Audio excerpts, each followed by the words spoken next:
Now let's move on to Aaron Nola. This is an interesting one. Renee, I led us off the first time.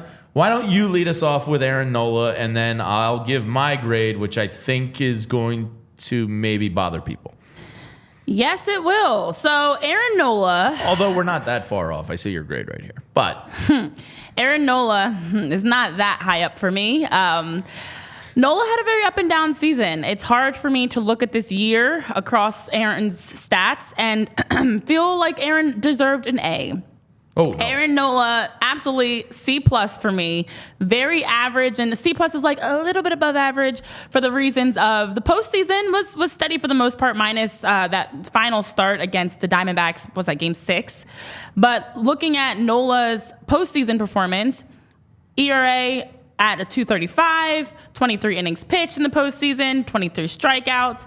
Steady. It was the regular season really for me that did it. That slump that Nola was in as things dropped off around late August, early September. Now, Nola did finish the regular season with decent-ish stats, but not great for Nola. 4.46 ERA, a 1.15 WHIP. His 2.1 WAR, the numbers for Nola were not great this season. And I'm giving him a C+ because I don't like the fact that Nola's supposed to be the number 2 guy. And in moments where we needed Nola to be Nola was Ron. In other words, not great. So I personally am not that high up on Nola because of the fact that Nola, as a veteran, as a guy that's been a part of this club his entire career and has been rock solid, had a drop off. He's human. He showed that. Liked how he responded, which is why it was a C+ and not a C or C-. But overall, Aaron Nola to me was just very average this season. I would still bring him back next year, but he was a C+ for sure.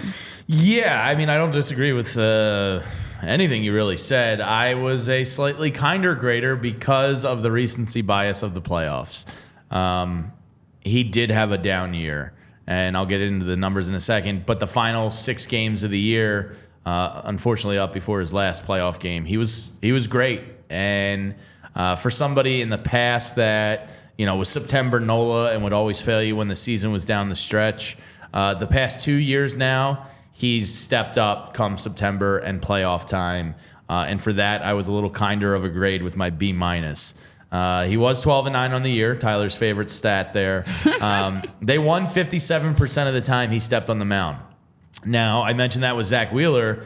Last year, they only won 45% of the time, and his ERA was a point lower. So that's kind of like, throwing the record aside. I do like the win percentage when the guy's on the mound because to Tyler's point, it's not all about, how you pitched, it's how you won. And the Phillies finally, I think, are giving Aaron Nola a little bit better run support than he had early in his careers. Mm-hmm. His Ks have been in steady decline for 4 years in a row now, but he's still over that 200 K mark. I think he was at 204 this year.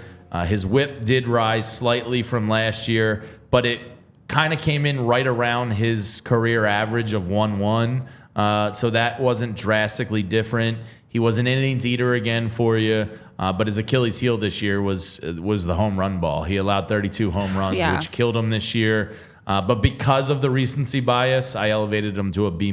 Tyler, what is your grade on Mr. Nola? Yeah, it's going to be the second time in a row that I agree with one of you. This time I'm agreeing with Renee. It's a C+ because I think it's fair. The one thing that I will give Aaron Nola is he is the model of take the ball every 5th day. So over the course of the last 5 years, he's gone 33, 34, 32, 32 over the course of 4 full seasons, and he pitched 12. He made 12 starts in a 60-game season, which is 20% of the year, 1/5 of your starting rotation. The guy doesn't miss starts. I will give him a ton of credit for that. Yeah, that's huge. You mentioned the 32 home runs. It jumped from 19 to 32.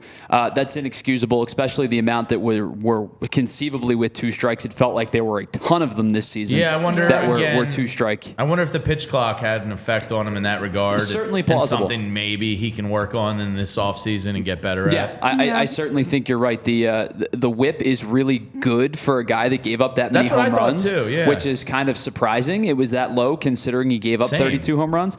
I think it was an up and down, inconsistent, statistically driven season that was really propelled by 3 really good postseason starts. Sure. I think C+ is fair. It was pretty average. I was in the C+ B- range. I just slightly elevated it because when the games mattered most, he showed up a little bit better. So look, I admit that. Nola with his 5th season of over 200 strikeouts, finishing with 202. I know MBDB-DBF is saying he was 25th in Major League Baseball for pitchers who threw 90 innings, 363, and he go more of a B-. Yeah, he I mean, agrees with me.